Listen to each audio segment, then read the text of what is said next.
I've got an aloe plant that I've been neglecting for a really long time, and it's getting a little out of control. So let's split this up and get it repotted. The beauty of having aloe vera plants, in addition to the medicinal properties that they give you, is you can kind of forget about them and they'll still keep growing. In fact, they could be like near death and you add a little bit of water and they'll pop back up. This aloe plant is about 4 years old. It has been in the same pot the entire time. I usually have it outside in the summertime. I bring it inside in the winter because I'm in the Midwest. It gets cold here. And as you can see, this past winter, it kind of exploded on me. So it's definitely time to give it some attention. Let's go ahead and get these repotted.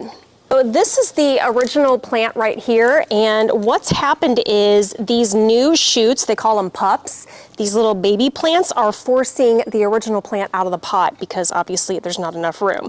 Now, you don't want to plant aloe vera in really large pots because it will take over. You want to keep them contained. However, when you do keep them in smaller pots, this is what's going to happen when these little shoots grow up. But that's okay because we're going to take these out and replant them. Most people would probably do it when they're a lot smaller and not forget about it for months and months like I did. So I'm a little late to the party here, but better late than never. Let's go ahead and get this taken care of. So the first thing I want to do is I want to get this big guy out of the way, and I'm sure the roots are all intertwined in there. So I'm just going to take a little X-Acto knife. You can take scissors or a kitchen knife, whatever you have, and I'm just going to cut this as close to the soil as I can here. And we're just going to go ahead and cut this guy. And then once we get him cut out, we're going to set it aside and work on it a little bit later. There we go. Now, since we didn't keep any roots intact, we're going to have to do something a little different for this piece. So I'm just going to set it aside for now. Let's go ahead and concentrate on all of the babies first. I'm going to just kind of dig through. As you can see, we've got some roots in here into the soil, and I'm sure they're kind of sharing some roots. So on these little babies, we want to try to keep a few of the roots intact. So I'm just going to take my little knife and I'm going to find some of the roots and kind of cut them out. Let's see here. Yeah, I can feel them. They'll just kind of rip out there. There we go. So I've got two here that I was able to pull out, and we've got some roots intact, so that's perfect. So there's two new aloe plants right there. Let's go ahead and set that aside. Let's see how many we got in here. My goodness, there is a bunch. So we're just going to take the knife, kind of do a little cutting down in here. As long as we keep some roots intact, we should be good to go on these little babies. Here's another one. Perfect. Okay, so we've got another one here. So that's 3 plants I was able to get out.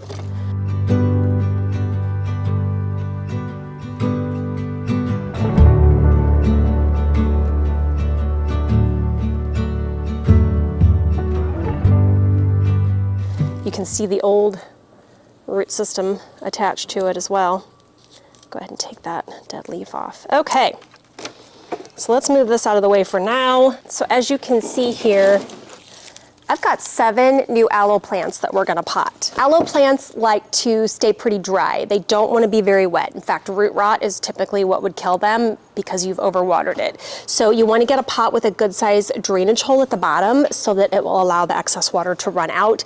And really, you do not need to water these very often. It's a set it and forget it kind of plant, my favorite kind. Terracotta really is the best because the pots themselves will help draw moisture out of the soil. Got a couple of those here that we're going to use. But then I have some painted pots, which is fine too, just because I had these on hand from old plants. I'm just going to use them up to save a little bit of money. As far as the soil goes, you can use the cactus potting soil mix. You can use this just by itself if you want. I like to mix it up a little bit. I'm going to add in a little bit of perlite, and then I'm just going to take some regular dirt as well. A little bucket here, we're gonna mix it all up in. Just gonna take my topsoil, and I'm not gonna do that much topsoil. We're gonna go very light on the topsoil. The aloe vera really likes the soil to be, we really don't want compact soil. You want good drainage. So I don't know, maybe 25% of it's gonna be that or less. Then we're going to add some perlite to the mix. All right, so let's add a few of those. And again, this just helps with drainage.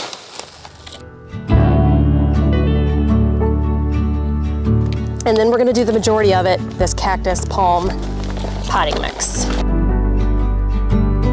And we're just gonna mix all that up. Start off just putting a little scoop in each pot. Let's get these little guys in there. You wanna really, at this point, we wanna compact the soil good because these are heavy.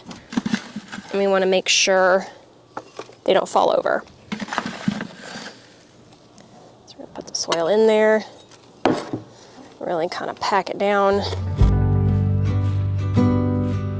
We don't want the soil to be all in there because you don't want these to get too wet. Now, if you keep the soil on the drier side, then you'll be okay. So that one should be good. Let's go with the next one.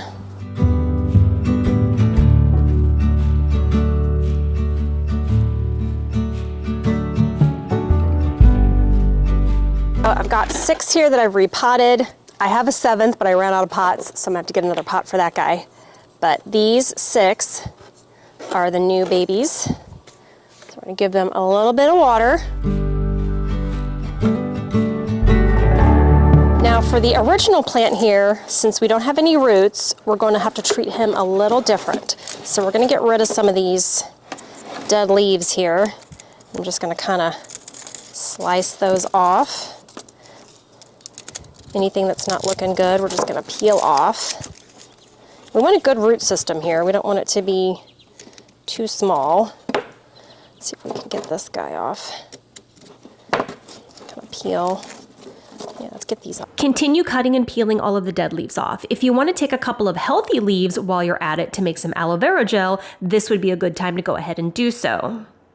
I've got quite a bit here that it's really too much. I don't need that much. So I'm gonna cut it off a little bit. I'll cut it off maybe about right here. So I'm just gonna let this sit for a couple days and do nothing with it and let that work to callus over. After the plant stem calloused over, I placed the original plant back in the original pot using the same method as the others. And here they all are a few months later. I gave some of the little pups away to friends and family. I still have 3 left, and I only water these maybe once every few weeks. If you have any questions, drop them in the comments and be sure to subscribe for more DIY Made Easy.